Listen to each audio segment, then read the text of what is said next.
आप में से कई लोगों को पता होगा कि महाप्रभु जगन्नाथ जी 15 दिन के लिए बीमार क्यों होते हैं।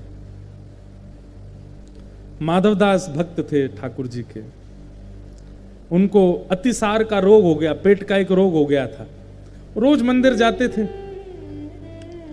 अच्छा, एक बात तो आपको पता होगी, एक नहीं पता होगी, वो मैं बताऊंगा, सुनो। अतिसार का रोग हो गया माधवदास जी को। अब वो उनको इतना शौच जाना पड़ता था कि वो मंदिर में शुद्धि नहीं रहती थी, तो इसलिए वो मंदिर जाना बंद कर दिया। एक तो होता है कि आप ठाकुर जी का दर्शन करने जाते हो, और एक होता है कि ठाकुर जी आपको देखने के लिए बुलाते हैं। भक्ति प्रारंभ होती है, आप महाप्रभु जी को देखने जाते हो, और भक्ति स्थिर होती है, ठाकुर जी आपको खुद देखने के लिए बुलाते हैं। उनका मन नहीं लगता आपको देखे बगैर। माधवदास जी की स्थिति किस स्थिति में आ गई थी? अब ये दर्शन करने नहीं जाते थे, ठाकुर जी को चाव होता था कि माधवदास आए, मैं उसको देखूं। बंधु, ऐसी भक्ति कभी हमारी हो जाए, हम महाप्रभु जी को देखने नहीं जाएं, ठाकुर जी को चाव हो। हमारे स्वामी श्री हरदास जी महाराज की परंपरा का एक भाव हमारे भैया सुना रहे थे। वो बता रहे थे, एक दिन प्राचीन काल की बात है कि श्री जगन्नाथ जी का श्रृंगार हो रहा था। बहुत ध्यान से सुनिएगा। जगन्नाथ जी को माला धरा रहे थे, वस्त्र धरा रहे थे पुजारी जी। इतने में क्या देखा, महाप्रभु जगन्नाथ जी ऐसे खड़े खड़े ऐसे डोल रहे थे। तो पुजारी जी बड़े प्रसन्न हो गए, हरि हरि बोलो, हरि हरि बोलो, जय हो। महाप्रभु जी खुश हो रहे हैं, महाप्रभु जी प्रसन्न हो रहे हैं, नाचने लगे सब। दैतापति आदि सब आ गए, सब उस दृश्य को देख रहे कि महाप्रभु जी धीमे धीमे अपनी वेदी पे बैठ करके झूम रहे हैं। सबने पूछा, जय जय, आपकी प्रसन्नता है, हमारे लिए बड़ी प्रसन्नता की बात है, लेकिन हम जानना चाहते हैं, आज ना तो कोई ऐसी शुभ तिथि है, आज ना ही कोई ऐसा शुभ मुहूर्त है, आज ना ही कोई ऐसा उत्सव है, आप इतने प्रसन्न क्यों हो? और अभी तक तो कोई भोग भी नहीं धराया आपको कि भोग पाके खुश हो गए हो, ना श्रृंगार पूरा हुआ, इतने खुश क्यों हो रहे हो आप सुबह ही सुबह? ठाकुर जी, आपकी निजी बात हो सकती है, लेकिन हमको भी बताइए ना, हम भी खुश हो जाएंगे सुनकर के आप इतने प्रसन्न क्यों हो? ठाकुर जी कहते हैं, आज वृंदावन से 20-25 लोगों की टोली मेरे दर्शन के लिए निकली है, और उस समय में ट्रेन तो होती नहीं, फ्लाइट होती नहीं, या तो बैलगाड़ी साधन हो, और अब मुझे इतनी प्रसन्नता हो रही है कि उनको 15 दिन लगेगा मेरे पास आने में। तो उनके निकलने की खबर मुझको पड़ी और मैं खुश हो रहा हूं कि अब ब्रजवासी मेरा दर्शन करने के लिए आ रहे हैं। ठाकुर जी झूम रहे हैं। पुजारी जन इतने प्रसन्न हो गए, बोले जय हो भगवान। वो भक्त कितने चाव से आ रहे होंगे कि हम जगन्नाथ जी का दर्शन करें, पर उनको क्या पता कि वो जितने व्याकुल आपके दर्शन के, आप उससे ज्यादा व्याकुल उनको देखने के लिए हो रहे हो। क्यों? क्योंकि वो ब्रज से आ रहे हैं, क्योंकि वो रसिक जन आ रहे हैं, क्योंकि वो ब्रज के सेवक जन आ रहे हैं। जगन्नाथ जी बोले, सुनो, ये सब बड़े भजन निष्ठ आ रहे हैं, जितने भी आ रहे हैं, मेरा भजन बहुत करते हैं, इनके लिए उत्तम व्यवस्था कर दो, आदि आदि सब। 15 दिन बाद जब वो सब ब्रजवासी पहुंचे तो महाराज पुष्पों से उनका स्वागत हुआ, सबने उनकी बढ़िया व्यवस्था की। बोले, हमने कोई पत्र तो भेजा नहीं, हमने आप लोगों को बताया तो था नहीं कि हम आ रहे हैं, आपको ये और इतनी व्यवस्था, इतनी सेवा करने की क्या आवश्यकता? बोले, भैया, जब उन्होंने वृत्तांत बताया, बोले आप 15 दिन पहले जब निकले थे तो महाप्रभु जी अपनी ब्रह्म वेदी पर झूम रहे थे कि, और उन्होंने बताया कि आप दर्शन को आ रहे हैं। इतने प्रसन्न हो गए वो रसिक जन। बोले, भैया, और जगह तो सुनोगे हो कि भक्त दर्शन करवे जावे, लेकिन आज पहली बार सुनी कि भक्त के दर्शन के काजे महाप्रभु जी उत्सुक हो रहे हैं। हमारी भक्ति ऐसी हो जाए, हमारी भक्ति ऐसी हो जाए कि ठाकुर जी उत्सुक हैं हमको देखने के लिए। तो माधवदास जी उसी स्थिति के थे। ठाकुर जी पूरे दिन मानो जैसे व्याकुल होकर के अपने नेत्र खोल करके, और मैं तो कहता हूं जगन्नाथ जी की पता पलकें नहीं है, श्री जगन्नाथ जी के ये पलकें नहीं है। क्यों? ठाकुर जी ऐसे आंख खोल करके, और यूं भी नहीं कि और जगह तो आप देखोगे ठाकुर जी के कैसे नेत्र, कटाक्ष नेत्र हैं, छोटे छोटे नेत्र हैं, धीमे धीमे खोलते हैं, पर जगन्नाथपुरी में तो ऐसे खोल के बैठे हैं। जैसे कोई व्यक्ति अगर ऐसे अपने नेत्र कर ले तो और नेत्र बड़े हो जाते, पलक झपक नहीं पाती, तो मानो ऐसा लगता है महाप्रभु जगन्नाथ जी ऐसे बैठे। सबको क्यों देख रहे हैं ऐसे?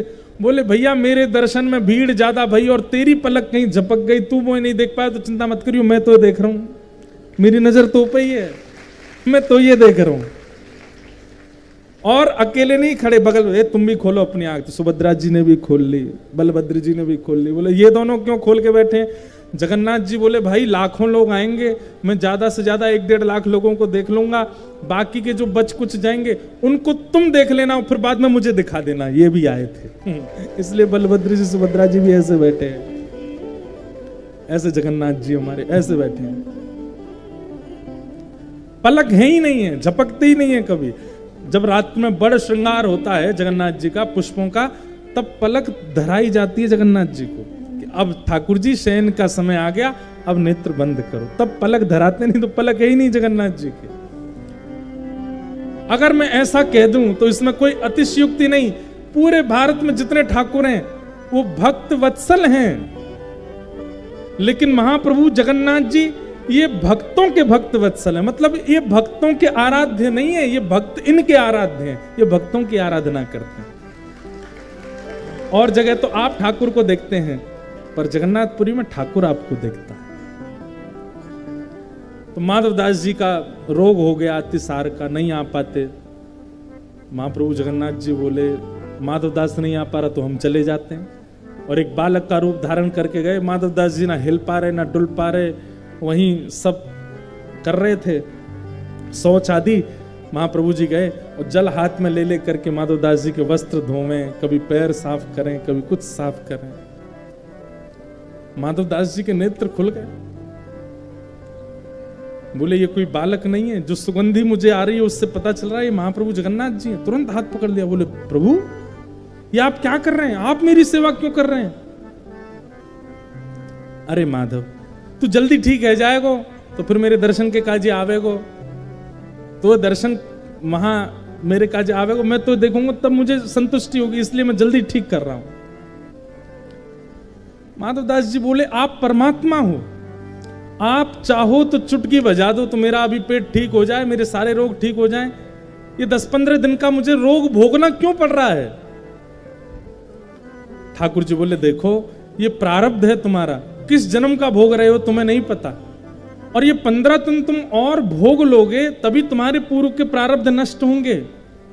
अगर मैं परमात्मा दृष्टि से तुम्हारे 15 दिन के प्रारब्धों को तुमको ना भोगने दूंगा तो इनको भोगने के लिए तुम्हें फिर से जन्म लेना पड़ेगा। समझ में आई बात? यदि अभी आए संकट को तुमने नहीं भोगा तो उसके लिए तुम्हें दोबारा जन्म लेना पड़ेगा। 15 दिन का संकट भोगने के लिए तुम्हें फिर से आना पड़ेगा। माधवदास जी बोले नहीं भगवान मैं सह लूंगा, पर आप मेरी सेवा मत करो, आप चले जाओ। लेकिन ठाकुर जी कहां मानने वाले थे। शाम तक तो माधवदास जी स्वस्थ हो गए, ठीक हो गए, सारा रोग ठीक हो गया। लेकिन माधवदास जी के मन में ये बात चल रही थी कि ठाकुर जी बोल के गए कि ये मेरे प्रारब्ध हैं और मैंने तो अपने प्रारब्ध 15 दिन के भोगे नहीं, फिर मैं स्वस्थ कैसे हो गया? अगले दिन जैसे ही आप स्नान ध्यान करके, ठाकुर जी का आज मनोरथ था क्या, स्नान पूर्णिमा, स्नान पूर्णिमा का दर्शन किया, और स्नान पूर्णिमा के बाद तभी क्या होता है, ठाकुर जी बीमार हो जाते हैं। 15 दिन के लिए जब बीमार हुए, किसी को दर्शन नहीं हुए, माधवदास जी व्याकुल हृदय से ठाकुर जी को पुकारते हैं। बोले भगवान आपके दर्शन क्यों नहीं हो रहे, आप कैसे बीमार हो गए? बोले माधव अब तुम स्वस्थ हो ना? बोले हाँ, तुम्हारा जो 15 दिन का शेष रह गया था वो हमने अपने ऊपर ले लिया, अब उसको हम भोगेंगे। माधवदास जी को इतनी पीड़ा हुई कि नाथ आप क्यों ले रहे हैं? ठाकुर जी बोले एक पंथ दो काज। ए माधव सुन, तू इतना परेशान मत हो, ये 15 दिन के बीमार होने के पीछे एक कारण और है। माधवदास जी बोले क्या? क्योंकि माधवदास जी तो सौगंध दे रहे थे कि आप अभी स्वस्थ हो, मैं भोगूंगा, मेरा प्रारब्ध, आप क्यों ले रहे हैं अपने ऊपर? ठाकुर जी बोले नहीं नहीं तू चिंता मत कर, एक बार में 2 काम हो रहे हैं। भगवान माधवदास जी बोले क्या? एक तो तेरे रोग जो हैं वो मैं भोग लूंगा, वैसे ठाकुर जी कुछ भोगते नहीं है, ये सब तो लीला है जगन्नाथ जी की। और दूसरा बोले क्या? साल भर में 14-15 एकादशी आती है और हम एक भी एकादशी नहीं रखते, सब एकादशियों पे महाभारत पाते हैं। कहीं ना कहीं जब एकादशी की महिमा पूरे विश्व में इतनी हमने बताई है, मान लिया जगन्नाथपुरी में एकादशी के दिन महाभात महाप्रसाद पाना होता है, यहां पर एकादशी का विधान नहीं है, क्योंकि यहां की रसोई स्वयं लक्ष्मी बनाती है, इसलिए लक्ष्मी के हाथ से स्पर्श करने पर एकादशी का विधान नहीं होता। लेकिन भैया कहीं एकादशी की महिमा कहीं और घट नहीं जाए, इसलिए हम तो एक साथ ही 15 दिन की एकादशी कर लेते हैं ताकि साल भर चकाचक पावे। तो कई लोग एकादशी पर ऐसा कह देते हैं कि महाप्रभु जगन्नाथ जी भी यहाँ भी तो महाप्रभु जी आपको पता नहीं है, वो बड़े चतुर हैं, वो एक साथ ही 15 दिन में व्रत करके अपनी एकादशी खत्म कर चुके हैं। 15 दिन ठाकुर जी महाप्रसाद नहीं पाते, केवल काढ़ा पीते हैं। ऐसी एकादशी तो कोई नहीं करता होगा। हम कैसी एकादशी कर, कूटू की पकौड़ी, कूटू की कचौड़ी, ये समा के चावल लो, खिचड़ी लो, ये लो, कैसी एकादशी करते? 15 दिन एक साथ एकादशी प्रकट हो जाती हैं और ठाकुर जी केवल काढ़ा पी के रहते हैं। सबको यह पता रहता है कि ठाकुर जी अस्वस्थ हैं, लेकिन वास्तव में पूरे साल भर का कोटा पूरा कर देते हैं ठाकुर जी एक बार में। तो इसलिए जो लोग, ये कोई ऐसी शास्त्रीय बात नहीं, लेकिन मेरे मन में आता है कि जो लोग जगन्नाथपुरी में एकादशी के दिन महाप्रसाद पाते हैं, उन एकादशियों को गिन लीजिएगा कितनी एकादशी हमने महाप्रसाद पाया, वो प्रेम से पाइएगा। और जब ठाकुर जी स्नान पूर्णिमा के बाद 15 दिन के लिए बीमार होते हैं, उतने दिन का व्रत आप भी किया करो। ठाकुर जी भी तो नहीं पा रहे, तो हमें भी नहीं पाना। इन दो भावों से ठाकुर जी बीमार होते हैं महाप्रभु जगन्नाथ जी। एक तो माधव दास का रोग लेते हैं, और फिर ठाकुर जी को इतना अच्छा लगा कि हमने अपने भक्त की पीड़ा ली, उसको पीड़ा उत्सव के रूप में ठाकुर जी मनाते हैं हर साल। माधव दास जी के उस रोग को अपने उत्सव के भांति, जैसे ठाकुर जी का उत्सव भक्त बनाते हैं, ऐसे भक्त के उत्सव को ठाकुर जी पीड़ा उत्सव के रूप में मनाते हैं 15 दिन के लिए। ऐसे महाप्रभु श्री जगन्नाथ जी, बोलो जगन्नाथ महाप्रभु की। ऐसे जगन्नाथ जी को हम बारंबार प्रणाम करते हैं। तो इस प्रकार बंधुओं, ठाकुर जी से एक संबंध मानो।